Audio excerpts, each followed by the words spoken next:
My name is Kat Lutz. I'm a neuroscientist working at the Jackson Laboratory.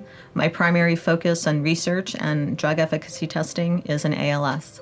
My personal connection to ALS, stems from the fact that my mother was diagnosed 15 years ago and died 13 years ago from the disease. I had studied neurodegenerative diseases prior to her illness, and so when my mother started displaying symptoms, I was very nervous about what was happening. I think I probably knew well before she did what was happening. You know, what's I think most devastating for families and what we would like to change is that you're told anything that you ever wanted to do in your bucket list, you should cross it off because you're not going to have much time. So I think what we really want to do is make sure when patients get that diagnosis in the future that it's not that the disease is, and the diagnosis is met with, here are the specific therapeutics that you can take. Here is why you should have hope.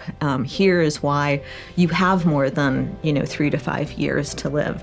We'd like for ALS to be a disease that is not as devastating as it is today.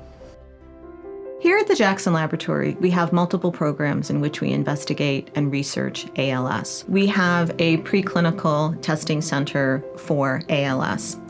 And in this preclinical testing center, we work with industry partners, biotech, pharmaceutical companies. And what we're trying to accomplish is looking at therapeutics that are in early stages or even in later stages of development to try to see if we can assess the efficacy in our mouse models so that we can understand how these particular therapeutics might perform in the clinic. Over the last 10 years or so, we've really gained a lot of understanding about the genetics of ALS. This has been one of the single most important discoveries, in my opinion. In terms of the impact of understanding the genetic causes of ALS, we understand the genes, we understand the proteins, and we understand what they're doing within the body.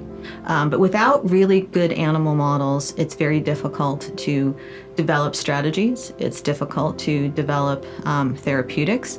It's difficult to test the therapeutics preclinically, and it's difficult to predict whether or not those therapeutics may have a benefit in the patient population. We've come to a point now where we can really dissect the different forms of ALS and tailor the therapeutics to forms of ALS that would be more successful.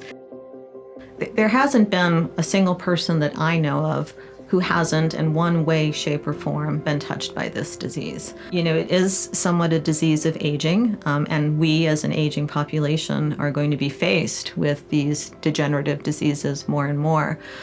So, standing up and facing it, head on, knowing that it's not necessarily something that we can cure today, but that we can look towards the future and really try to understand, how we can improve the quality of the lives of the patients that we have.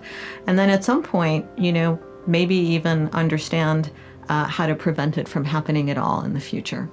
For families who have gone through this, and my family has certainly gone through this, your first reaction is to, kind of internalize all of it.